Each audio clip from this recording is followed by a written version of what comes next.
নমস্কাৰ আপোনালোকে চাবলৈ আৰম্ভ কৰিছে নিউজ নাও আৰু মই অনুপম বৰা সদ্য ঘোষিত লোকসেৱা আয়োগৰ পৰীক্ষাত দেৰগাঁৱৰ অনুৰাগ প্ৰতিম বৰবৰাই 19 সংখ্যক স্থান দখল কৰি দেৰগাঁৱলৈ গৌৰৱ কঢ়িয়াই আনিলে নিউজ নাওৰ এক বিশেষ প্ৰতিবেদন সদ্য ঘোষিত অসম লোকসেৱা আয়োগৰ পৰীক্ষাত দেৰগাঁৱৰ অনুৰাগ প্ৰীতম বৰবৰাই 19 সংখ্যক স্থান দখল কৰি দেৰগাঁৱলৈ গৌৰৱ কঢ়িয়াই আনিবলৈ সক্ষম হৈছে।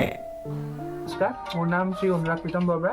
মই আজি সদ্য ঘোষিত অসম লোকসেৱা আয়োগৰ পৰীক্ষাত উত্তীৰ্ণ হৈছোঁ আৰু আছাম চিভিল ছাৰ্ভিচ হিচাপে পাইছোঁ আৰু ৰেংক মোৰ 19 নম্বৰ পাইছোঁ। আৰু এই পৰীক্ষাটোৰ কাৰণে মই যথেষ্ট আজি সুখী যে মই এই পৰীক্ষাটো খুব ভালদৰে উত্তীৰ্ণ হ'ব পাৰিছোঁ আৰু সেইবাবে মই ভগৱানক নিজৰ মা দেউতাক আৰু মোৰ শুভাকাংক্ষীসকলক ধন্যবাদ জনাইছোঁ যে তেওঁলোকে মোক কাৰণে ইমান ভালকৈ ভাবিছিলে আৰু মই এই পৰীক্ষাত সুকলমে উত্তীৰ্ণ হ'ব পাৰিম। মই নিতৌ তেনেকুৱা মোৰ ফিক্স টাইম টেবল নাছিলে, কিন্তু মানে মোৰ যোনটো মই ভাল দেখোঁ আজিৰ দিনটোত মই তেনেকৈ মানে টাৰ্গেট ৰাখি লৈছিলোঁ যে আজিৰ দিনটোত মই এইকেইটা চেপ্টাৰ কমপ্লিট কৰিম, আজিৰ দিনটোত এইকেইটা টপিক কমপ্লিট কৰিম। সেইদৰে মই তেনেকৈ মানে ফিক্স কৰিছিলোঁ। এনেকুৱা ফিক্স টাইম টেবল মই বনোৱা আজিলৈকে নাই আৰু সেয়াই। সদ্য ঘোষিত অসম লোকসেৱা আয়োগৰ পৰীক্ষাত গোলাঘাট জিলাৰ দেৰগাঁও ৰাজহ চক্ৰৰ অন্তৰ্গত ৰজাবাহৰ গাঁৱৰ অনুৰাগ প্ৰীতম বৰবৰাই 19 সংখ্যক স্থান দখল কৰি দেৰগাঁৱলৈ গৌৰৱ কঢ়িয়াই আনিছে। অনুৰাগৰ পিতৃ বাসৱ বৰবৰা এগৰাকী সাংস্কৃতিক কৰ্মী আৰু মাতৃ ৰূপজ্যোতি বৰবৰা এগৰাকী গৃহিণী।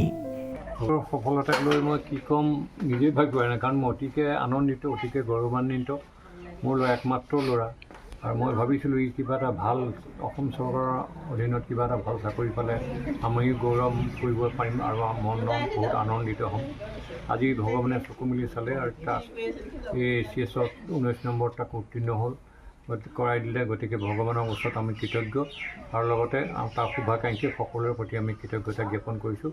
তাৰ ভৱিষ্যত উজ্জ্বল হওক, সি যাতে ভাল এজন সুনাগৰিক হৈ সৎ চিন্তাৰে তাৰ কৰ্মক্ষেত্ৰত যাতে আগুৱাই যায়, এই ক্ষেত্ৰতে অসম চৰকাৰলৈ মই বহুত ধন্যবাদ জনাইছোঁ মোৰ ল'ৰাটোক এইটো চাকৰিৰ বাবে যে নিৰ্বাচিত কৰাৰ বাবে।